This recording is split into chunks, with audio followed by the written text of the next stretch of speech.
अंजू महेंद्र बॉलीवुड की एक बेहतरीन अदाकारा, फैशन आइकन। अपने अभिनय और स्टाइल से तो हमेशा चर्चा में रही ही, लेकिन उनकी लव लाइफ भी सुर्खियों का हिस्सा बनी। उनकी और राजेश खन्ना की प्रेम कहानी बॉलीवुड की सबसे चर्चित कहानियों में से एक है। अंजू और राजेश की मुलाकात उनके संघर्ष के दिनों में हुई थी, लेकिन तब तक राजेश खन्ना इंडस्ट्री के सुपरस्टार बन चुके थे। दोनों के बीच प्यार की शुरुआत हुई और यह लगभग एक दशक तक चला। 1962 से लेकर 1972 तक अंजू और राजेश लिव इन रिलेशनशिप में रहे।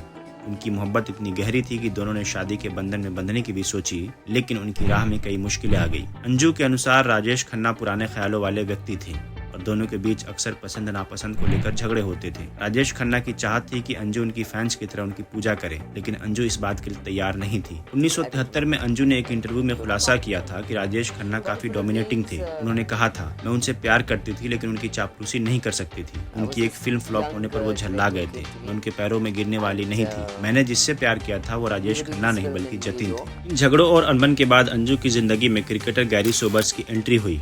दोनों का अफेयर मीडिया में खूब चर्चा में रहा।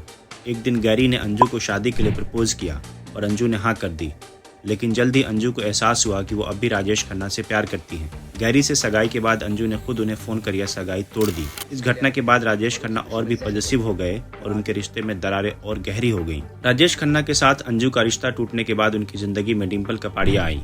हालांकि अंजू को बुरा लगे इसलिए राजेश खन्ना ने अपनी बारात अंजू के घर के सामने से निकाली थी। उनकी शादी भी ज्यादा समय तक नहीं चली, लेकिन उनके आखिरी दिनों में अंजू ने उनका साथ नहीं छोड़ा। महेश भट्ट ने एक इंटरव्यू में खुलासा किया था कि राजेश खन्ना के अंतिम दिनों में अंजू ही उनके साथ थी। उनकी देखभाल करती थी, उनके खाने पीने से लेकर दवाइयों तक का ध्यान रखती थी। यहाँ तक कि राजेश खन्ना ने अपनी आखिरी सांस भी अंजू का हाथ थामे हुए ही ली थी। मुमताज ने भी इस बात की पुष्टि की थी।